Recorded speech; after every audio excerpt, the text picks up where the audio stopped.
মাথায় হিজাব, হাতে কোরআন আর মুখে ইরানি বিপ্লবের প্রশংসা। লিখতেন ইসলাম ও ইরানের সর্বোচ্চ ধর্মীয় নেতা আয়াতুল্লাহ খামেনির পক্ষে। কিন্তু ইরানের অভিযোগ, এই নারী ছিলেন মোসাদের ভয়ঙ্কর অস্ত্র, একজন নারী গুপ্তচর যিনি নারীত্ব, সরলতা ও ধর্মীয় মুখোশকে পুঁজি করে একাই নত করেছিলেন একটি রাষ্ট্রের নিরাপত্তা ব্যবস্থাকে। নাম ক্যাথরিন পেরেজ শকদাম, ব্রিটিশ ফরাসি বংশোদ্ভূত এক নও-মুসলিম। নিজেকে ঘোষণা করেছিলেন শিয়াপন্থী মুসলিম হিসেবে। তার লেখালেখি ঠাঁই পেয়েছিল খামেনির ওয়েবসাইটেও।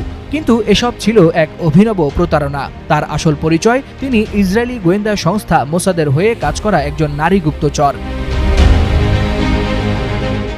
2017 থেকে 2021 সাল পর্যন্ত ইরানে বিভিন্ন সময় প্রবেশ করেছেন ক্যাথরিন। পরিচয় দিয়েছেন সাংবাদিক, গবেষক ও চিন্তাবিদ হিসেবে। সহজেই মিশে যান রেভলিউশনারি গার্ড সহ ইরানের শীর্ষ মহলে। এমনকি তৎকালীন প্রেসিডেন্ট ইব্রাহিম রাইসির সঙ্গেও তার সাক্ষাৎ হয়। তবে সবচেয়ে ভয়ানক ছিল ইরানের সর্বোচ্চ নারী মহলে তার প্রবেশ।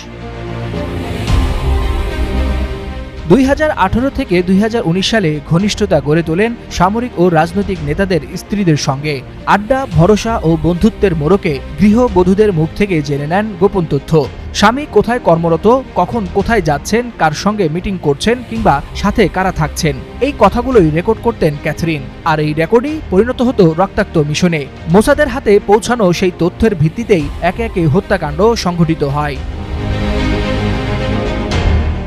বিশেষজ্ঞদের মতে 2020 ও 2021 সালে যেসব ইরানি পরমাণু বিজ্ঞানী ও সামরিক কর্মকর্তাকে হত্যা করা হয়, তার পেছনে ছিল ক্যাথরিনের সংগৃহীত তথ্য। এমনকি আজও ইসরায়েলের নিখুঁত অভিযানের বহু উৎস সেই সময়ের তথ্য ভাণ্ডার থেকেই আসছে।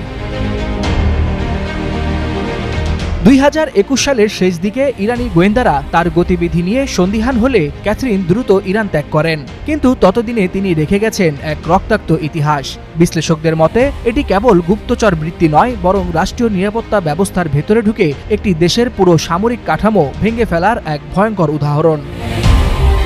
ওয়ালিউল হাসানাত, যুগান্তর নিউজ।